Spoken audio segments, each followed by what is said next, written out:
Deep under the frozen ground of Siberia on Earth, there was a secret place that no alien had ever seen. Admiral Nam Te walked through the huge underground rooms, filled with computers and weapons and machines that had been hidden for 30 years. The place was called the Nexus, and it was about to change everything. The rooms were so big you could fit entire cities inside them. Thousands of humans worked at glowing screens monitoring every part of space where humans lived. The aliens thought they knew everything about human military power. They were completely wrong. Lieutenant Yu Hannah sat at a control station that could talk to human spies on alien worlds all across the galaxy. Her fingers moved quickly over the buttons as she contacted secret agents who had been waiting years for this moment. Admiral, she said to Nam Te, we have messages from agents on 73 different alien planets. Operation Silent Thunder is ready to start. The excitement in her voice was clear. We've been preparing for this day since she was a young cadet. Nam Te looked at the giant map showing every human settlement in every alien world. For 3 decades, while the aliens thought humans were weak and simple, Earth had been building the most powerful military force in galaxy history. The aliens had no idea what was coming. That beautiful part of the plan was how the aliens had helped without knowing it. Every time they made humans attend peace meetings, humans learned about alien technology. Every time they forced humans to trade through alien stations, humans placed secret devices in alien systems. Every cultural exchange program had been a spy mission. Engineer Kong Min was working frantically to turn on machines that had been sleeping. For years, sir, he called out. The secret factories on the dark side of the moon are starting up. The robot shipyards in the asteroid belt are beginning to build new warships. We will have 2,000 new battleships within 1 week. The aliens thought human space was just Earth and a few nearby colonies. They never imagined that humans had secretly built massive weapon factories throughout the solar system. Entire asteroids had been hollowed out and turned into shipbuilding centers. The aliens had been watching the wrong places the whole time. General Song Yan appeared on the main communication screen from her base on Titan. Her face had scars from fighting aliens in previous small battles, but her eyes were bright with anticipation. Nam, she said, my ground forces are ready. We have teams prepared to attack every major alien military base at the same time. They wanted to show us overwhelming force. Now we will show them what that really means. Namte felt proud of what humanity had accomplished in secret while the aliens spent centuries arguing in council meetings and following ancient traditions. Humans had been working and planning and preparing. The aliens thought their age and experience made them superior, but humans had used that time to become stronger. The control room buzzed with activity as reports came in from human agents across alien space. On the planet Kelvara, where the blue-skinned Altarians lived, a human engineer named Shodan was ready to shut down their main power grid. On the crystal world of Zarian, a human scientist called Besu had access to their defense computer systems. What made the plan so perfect was that the aliens had invited humans into their worlds. They had wanted to show off their advanced civilizations to the primitive Earth people. They never suspected that every human visitor was memorizing security codes and planting tiny devices that could be activated when needed. Da Park Young was monitoring the communication networks that connected all alien worlds. Sir, she reported, we have successfully placed our special programs in their computer systems. When we activate them, every alien military base will lose contact with each other. Their ships will not know where to go or what to do. The aliens had made a crucial mistake in understanding human nature. They saw humans asking for peace and thought it meant humans were afraid of war. They watched humans follow alien rules and believed humans were naturally obedient. But humans had been studying their enemies, learning their weaknesses and preparing for the day when talking would not work anymore. Nam Te walked to the center of the Nexus where a holographic display showed the entire galaxy. Every red dot was an alien military base. Every blue dot was a human agent ready to strike. Every green line was a supply route that could be cut. The aliens had built their empire over millions of years, but they had never faced an enemy like humanity. Lieutenant Commander Shinbo was coordinating with human sleeper cells embedded in alien governance. Admiral, she said, our people who work as translators and advisors in alien council buildings are ready to begin phase 2. When the military strikes start, they will make sure no alien leader can organize a proper response. The genius of the 30-year plan was its patience. The aliens expected enemies to attack quickly with brute force like wild animals. But humans had learned to think in decades and generations. While aliens celebrated their victory over human expansion, humans had been placing pieces on the board for the greatest game ever played. Techniku Officer Wanmi was preparing the final systems. Admiral, all stealth ships are in position around alien fleet gathering points. The Andromedan Empire has 40 heavy warships docked at their main base. They have no idea we have mines surrounding their entire fleet. When we activate the mines, their entire space navy will be destroyed. And Min Te thought about the alien council members, who were probably celebrating their successful attack on human colonies right now. They believed they had taught humanity a lesson about knowing their place in the galaxy. They had no idea that their lesson had just activated the most sophisticated military operation in galactic history. The communication officer looked up from her station. Sir, we are receiving the final authorization codes from Captain Li Huan and the other fleet commanders. All human military units are ready to begin the counter. Attack. Tay nodded slowly. The aliens had wanted war, and now they would get more war than their ancient minds could comprehend. They had spent so long being the dominant species that they forgot what it meant to fight for survival, but humans remembered. Humans had never forgotten. He walked to the main control panel and placed his hand on the activation switch. The switch that would begin humanity's transformation from a restricted species to the rulers of the galaxy. The aliens call us young and violent, he said to everyone in the Nexus. Perhaps they are right, but they forgot that young species are also the hungriest, the most creative, and the most dangerous when they are pushed. Tay pressed the switch, and across 73 alien worlds, human agents began their work. The Galaxy Council had pushed humanity beyond the breaking point. Now they would learn what happened when you cornered the most successful predator species in the galaxy. The network was awake, and humanity was ready to teach the aliens about real power. Captain Lee Hyun stood at the big window of his spaceship looking at the burning planet below him. The planet was called New Sol, and it used to be home to 3 million humans. Now it was just fire and smoke and death the aliens had destroyed. Everything. Lee Hyun had been a soldier for 20 years, but he had never seen anything this bad. His hands were shaking as he watched the orange flames spread across the cities where families used to live. Children used to play in those streets. Now there was nothing but ash. His friend, Park Jun, came running into the control room. Park Jun was breathing hard and his uniform was torn. He had been helping people escape from the nearby space stations. His face was red with anger. Park Jun looked at Lee Hyun and said the words that would change everything. The Alien Council did not just attack New Sol. They hit 17 other human colonies at the same time. Busan Station is gone. Incheon Outpost is destroyed. Even the farming areas on Jeju 7 are burning. Lee Hyun felt something break inside his chest. For 30 years humans had tried to be nice to the aliens. They had followed every rule. The aliens made humans ask permission to build new homes on empty planets. They made humans pay huge taxes for trading with other species. They forced human families to move away from good planets because the aliens said those planets belonged to other creatures. Every time the aliens made a new rule, humans said okay. Every time the aliens took something away from humans, the human leaders said we will talk about this. We will find a way to make everyone happy. But the aliens kept taking more and more. The Alien Council said humans were too violent. They said humans grew too fast and took too many resources. They said other alien species needed protection from dangerous humans, so they made humans live in small areas. They stopped humans from building big cities. They would not let humans explore new parts of space. Choi Sora was working at her computer near the back of the room. She was the smartest person on the ship, and she knew all about alien technology. She looked up from her screen with wide eyes. Captain, she said, I am seeing something very strange from Earth. There are huge energy signals coming from our home planet. It looks like Admiral Namte has turned on Protocol 7. Everyone in the room became very quiet. Protocol 7 was humanity's biggest secret. Even their closest alien friends did not know about it. Only a few humans knew what Protocol 7 really meant, but everyone knew it was something very powerful and very dangerously. Hyun thought about his sister who lived on New Sol. She had 3 little children who loved to draw pictures of spaceships. Now his sister and her children were dead. The aliens had killed them just to teach humans a lesson about staying in their place for too many years. Humans had been polite, they had been patient, they had tried to solve problems by talking. But talking did not work. The aliens thought humans were weak because humans tried to avoid fighting. They thought humans would always back down when threatened. The aliens were wrongly. Hyun remembered the old stories his grandfather told him about Earth wars. His grandfather said humans were different from other creatures. When most animals got scared, they ran away. But when humans got scared and angry, they became the most dangerous thing in the universe. Ambassador Kim Mina had tried so hard to save New Sol. She had begged the Alien Council to stop the attack. She had offered them money and resources and anything they wanted, but they had killed her too. Her last message was still playing on the ship's communication system.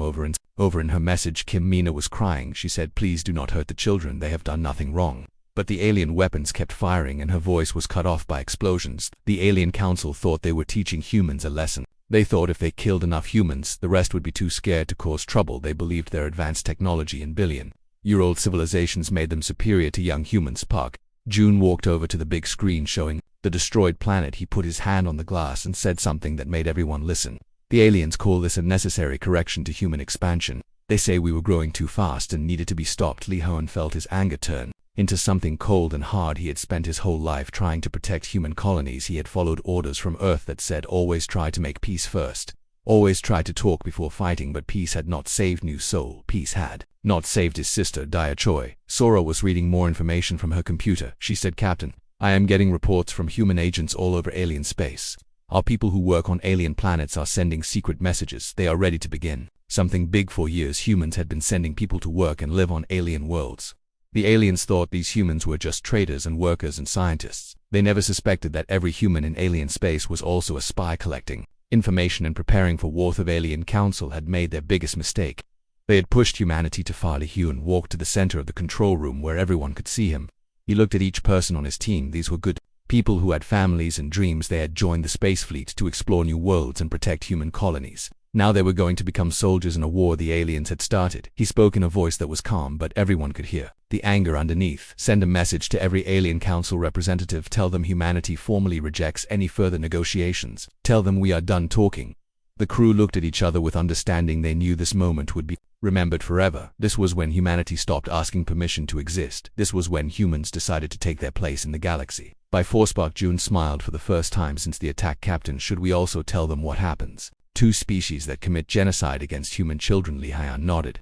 Yes, tell them they are about to learn why humans survived ice ages and plagues and world wars. Tell them they should have left us alone. As the message was sent across space too. Every alien world. Li Huiyan looked back at the burning remains of New Sol. The aliens had wanted to teach humans about power. Now humanity would teach them about consequences. The age of human politeness was over. The age of human war was about to begin.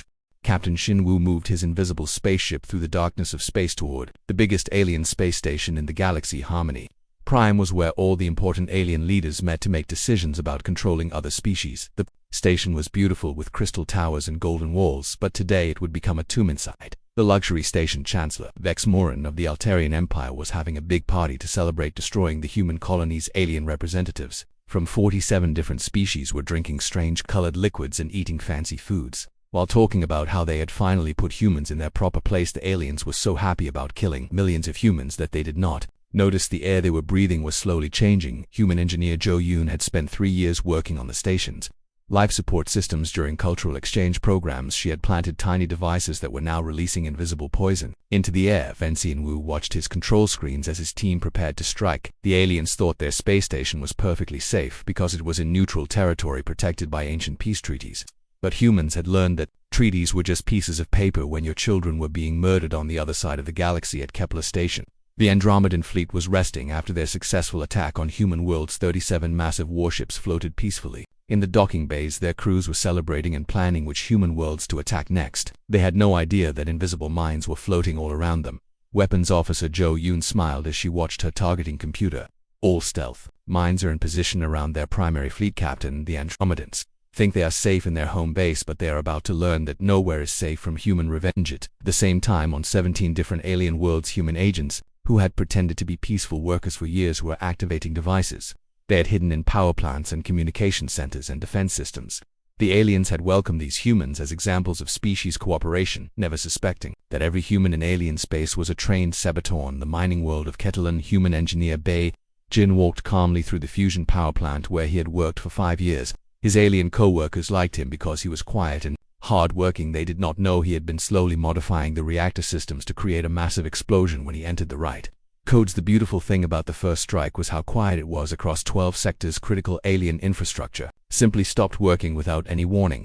Defense fleets found themselves blind as their communication networks died. Supply lines collapsed as automated systems refused to obey commands. Trade stations became death traps as life support systems mysteriously fell back on Harmony Prime. The dinner party was becoming very strange. Chancellor Vex Morin was feeling dizzy and his 4 eyes were having trouble focusing. The neural toxin in the air was designed specifically for his species' brain chemistry. Within minutes, every alien leader in the room would be unconscious or dead. Captain Shinwu and his team moved through the station wearing special masks that protected them from the poison. They walked past sleeping alien guards and dying council members collecting computer files and planting bombs with calm efficiency. No alarms rang because the security systems had been disabled hours earlier. That aliens had made their biggest mistake by underestimating human patience and planning. While they celebrated their quick victory over human colonies, humans had been preparing for this moment for 3 decades. Every handshake, every trade deal, every cultural exchange had been preparation for this day. On Zerion Prime, the crystal beings were panicking as their planetary defense grid shut down completely. Human scientist Dr. Kim A had worked in their technology center for 4 years learning their systems and installing programs that would activate when humanity needed them. The crystal aliens had thought their technology was too advanced for primitive humans to understand that the mechanized collective stronghold on Titan 7. The robot aliens were experiencing system failures across their entire civilization. Human programmer Li Min had spent years writing code that looked like normal maintenance programs but were actually viruses waiting for the right signal. Now every mechanical alien was frozen as their computer brains crashed. The scope of the first strike was incredible. In just 6 hours, humanity had crippled the military infrastructure of the most powerful alien civilizations. Defense fleets were isolated and blind supply chains were broken. Government centers were destroyed or captured, and the aliens still did not understand how it had happened. Admiral Nam Tay watched the reports coming in from across alien space. Every major alien military base was reporting critical failures. The Ethereal Collective had lost contact with 30 star systems. The crystalline hegemony was evacuating their core worlds in panic. Even the ancient Void Walkers were requesting emergency assistance. The genius of the plan was that it looked like accidents and system failures rather than coordinated attacks. The aliens were so shocked by the simultaneous breakdowns that they did not immediately realize they were under attack. By the time they understood what was happening, it was too late to organize a proper response. Into the pleasure world of Nalara, where alien elites went for vacation, human server Yoon Ki activated the bombs he had hidden in the resort buildings over 2 years. As the explosions lit up the night sky, alien VIPs who had supported the attack on human colonies learned that humans had very long memories. Shenwu finished placing the final explosives throughout Harmony Prime and returned to his ship. As he flew away, he sent the detonation signal. The massive space station exploded in a ball of nuclear fire that could be seen from 3 star systems. The beautiful crystal towers that had housed alien arrogance were now radioactive dust. But the most terrifying part for the aliens was the message that broadcast across all their communication networks as their worlds burned. A single transmission from Admiral Nam Tay appeared on every screen in alien space. You wanted to show us our place in the galaxy. Now we will show you yours. The first strike was complete. The Galaxy Council that had ruled space for millions of years had been crippled in a single day. The species they had dismissed as primitive children had revealed themselves as the most dangerous predators in the galaxy, and this was only the beginning. As alien leaders tried desperately to contact their military forces and restore their broken systems, they realized the horrible truth. The humans had not just attacked, they had prepared for total war. The negotiation phase was over. The age of human dominance had begun. Supreme Archon Velteron walked back and forth in the emergency meeting room like a caged animal. His beautiful silver skin was turning gray with fear as reports of destruction poured in. From every corner of alien space in just 3 days, the humans had destroyed what had taken millions of years to build. The room was filled with the most powerful beings in the galaxy, but they all looked terrified. The Ethereal Collective representatives were floating in their energy bubbles, shaking with panic. The crystal beings from Zarian were making high-pitched sounds of distress. Even the ancient Void Walkers who had existed since the beginning of time seemed confused and afraid. Admiral Quinn Lyra stood at the big tactical display showing the galaxy map, but most of it was now red, meaning human-controlled or destroyed. Archon, we have lost contact with 43 major military installations. The humans have somehow gotten inside our most secure facilities. Our fleet strength is down by 60%, and we still do not know how they are moving through our space without being detected. The proud military commander who had won battles against 1,000 different species was now shaking like a child. Her voice cracked as she tried to explain how badly they had been beaten. The humans had done something that no enemy had ever accomplished before. They had made the Galaxy Council afraid. Intelligence Director Fexteron delivered news that made everyone in the room feel sick. Supreme Archon, our analysis shows the humans have been preparing for this war for at least 30 years. Every diplomatic mission they sent was actually a spy operation. Every trade agreement gave them access to our computer systems. They have been playing us like fools for decades. The implications were staggering. The ancient civilizations that prided themselves on wisdom and experience had been completely fooled by a species they considered children. Every time they had met with human ambassadors, they had been sharing their secrets with their future conquerors. Counselor Myrthala of the Ethereal Collective spoke with a voice that sounded like wind through ancient trees. We have made a terrible mistake. The humans do not fight like civilized species. They do not follow the rules of honorable warfare. They attack civilian targets, eliminate leaders, and destroy infrastructure. This is not war as we understand it. This is extermination. The emergency session erupted in chaos as representatives from different species started blaming each other. The crystalline hegemony demanded immediate surrender because their fragile bodies could not survive human weapons. The mechanized collective calculated their survival chances and announced they were withdrawing from Council space. Even the mighty Altarian Empire that had been humanity's strongest opponent was evacuating their border worlds. Their proud military leaders who had boasted about teaching humans lessons were now running away in terror. The species that had ruled the galaxy for eons were being scattered like leaves in a storm. Suddenly, every communication screen in the chamber turned on by itself. Admiral Namte appeared looking calm and dangerous. The human leader spoke directly to the alien council members as if he was in the room with them. Honored members of the Galaxy Council, you seem upset. Perhaps now you understand what happens when you commit genocide against human civilians, but this is only the beginning. You wanted to teach us about power. Consider this your first lesson. The Admiral's image appeared on dozens of screens, all speaking at the same time. For every human child you murdered, an alien world will burn. For every colony You destroyed a species will face extinction. You chose to make this a war of total destruction. We accept your terms, technical officer. Zexmiran frantically tried to cut off the transmission, but nothing worked. The humans had complete control of their communication systems. The alien leaders could only watch helplessly as their enemy spoke to them from their own equipment. Namte continued speaking with the cold voice of judgment. You called us young and violent and dangerous. Perhaps you were right, but you forgot that dangerous species become even more dangerous when you threaten their children. You have awakened something you cannot control, cannot negotiate with, and cannot defeat. The transmission ended, leaving the chamber in complete silence. The alien leaders looked at each other with the knowledge that they had made the worst mistake in galactic history. They had pushed humanity beyond the point of mercy or forgiveness. Felon collapsed into his crystal throne, finally understanding what they were facing. The humans were not just angry, they were methodical. They were not just powerful, they were patient. They had spent 3 decades preparing for this moment while the aliens celebrated their own superiority. Defense Coordinator Hixmalar delivered the final blow to alien morale. Archon, we are receiving reports that human fleets are moving toward our core worlds. Their ships are using technology we have never seen before. Our weapons cannot lock onto them. Our shields cannot stop their attacks. We estimate they will reach the capital systems within days. Of the ancient civilizations that had controlled the galaxy since before Earth had life were about to face extinction. The species they had tried to contain and control had become their executioners. The negotiation tables were empty because humans no longer saw any point in talking. Emergency evacuation orders went out across alien space as entire species abandoned their homeworlds rather than face human vengeance. The galaxy that had been peaceful for millions of years was now burning as humanity collected payment for their murdered children. Velatoran looked around the room at the terrified faces of beings who had once commanded starfleets and ruled planets. They had thought their technology and experience made them untouchable. But humans had proven that evolution never stopped and predators could appear from unexpected places. The Supreme Archon made the hardest decision of his long life. Send surrender. Offers to every human commander. Tell them we will accept any terms they demand. Tell them we understand we have lost and beg for mercy. But even as the messages were sent, everyone in the room knew it was probably too late. The humans had crossed the line from war to extermination. The Galaxy Council had pushed them too far, and now the price would be paid in blood and fire across 1,000 worlds. The age of alien dominance was ending, and the age of human rule was beginning. Written in the ashes of civilizations that had forgotten the most important rule of survival: never back a predator into a corner, especially when that predator has learned to plan its revenge. Across decades.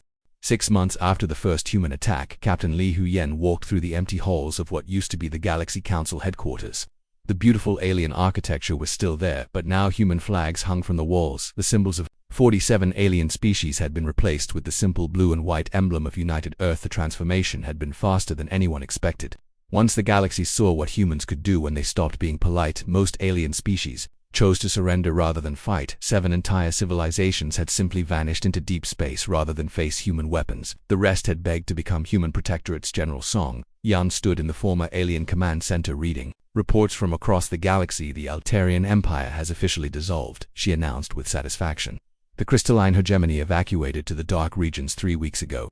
Only 7 species remain in what used to be Council territory, and they have all sworn loyalty to human authority. The speed of the collapse had surprised even the human military planners. Species that had existed for millions of years had given up in weeks rather than face the systematic destruction that humans promised. The lesson of New Soul had been learned by everyone. Da Choi Sora worked at the central communication hub that now operated under human control. We are receiving surrender requests from species as far as the galactic rim. Word has spread about what happens to civilizations that oppose us. Most are offering tribute and asking for protection rather than risk being destroyed. Fear had become humanity's most effective weapon. The aliens had spent so long being the dominant species that they had forgotten what it felt like to be prey. Now they understood that humans were the apex predators of the galaxy, and submission was the only path to survival. The beautiful irony was that humans had not needed to conquer every world or destroy every fleet. Once the first few examples were made, the rest of the galaxy got the message. Species that had never even met humans were sending gifts and pledges of loyalty, just to avoid being noticed. Ambassador Kim Mina, who had miraculously survived the destruction of New Soul, now addressed the remaining alien representatives. Your predecessors made a simple error. They mistook mercy for weakness. For decades, humanity tried to coexist peacefully. You responded with oppression, restrictions, and finally genocide. Now you understand what happens when you push a species beyond its limits. The few alien species that had tried to resist had found their world surrounded by automated defense systems that slowly cut off all supplies and communication. Eventually they surrendered or died. The humans had learned patience from their former masters and used it to devastating effect. Lieutenant Yoon Hanna monitored the colonization requests flooding in from every part of space. Admiral, human families are requesting permission to settle on thousands of worlds that used to be forbidden to us. With the alien populations relocated or eliminated, we have unlimited room for expansion. The galaxy that was once close to us is now our inhabited. Restrictions and limitations that had once kept humans confined to a small area of space now apply to everyone else. Aliens could exist but only under human supervision. They could trade but only with human permission. They could travel but only. 2 places humans allowed. Admiral Namte stood on the observation deck of the Nexus watching human ships patrol space that had been forbidden just months before. The aliens called us aggressive and expansionist, he said quietly. Maybe they were right. But they forgot that aggressive species are also the most successful when they decide to expand. The new order was simple and absolute. Humans controlled the major trade routes, administered all important resources, and decided which alien species could continue to exist. The galaxy had become a human empire with former rulers serving as subjects. Engineer Kong Min reported from the massive construction projects happening across human space. Sir, we have begun building new colonies on 200 worlds that were previously restricted. The alien infrastructure is being converted for human use. We estimate we can support 10 times our current population within 5 years. The transformation was not just military but cultural. Human children were learning alien languages not for diplomacy but for administration. Human scientists were studying alien technology not to understand it but to improve it. Human artists were creating monuments to human victory on worlds that had once banned human presence. Dr. Park Young worked on integrating alien computer systems into the human network. Their databases contain millions of years of scientific knowledge. All of it is now available to human researchers. We have advanced our technology by centuries. In just 6 months, the aliens had given humanity the greatest gift possible by trying to destroy them. They had forced humans to unite completely and fight with total commitment. The species divisions that had once weakened humanity were gone, replaced by a single identity: humans versus everyone else. Captain Shinwu returned from a patrol mission to report, "Admiral, we found another group of ethereal collective refugees trying to establish a hidden colony in the outer rim. They surrendered immediately when they saw our ships. They are requesting permission to settle on a reservation world under human protection." The former masters of the galaxy were now refugees begging for permission to exist. The proud species that had ruled for eons were learning to bow to human authority or face extinction. The negotiation tables remained empty because humans no longer needed to ask for anything technical. Officer Wanmi coordinated the new communication networks that connected every part of human space. All major alien governments are reporting compliance with human regulations. Trade is flowing according to our requirements.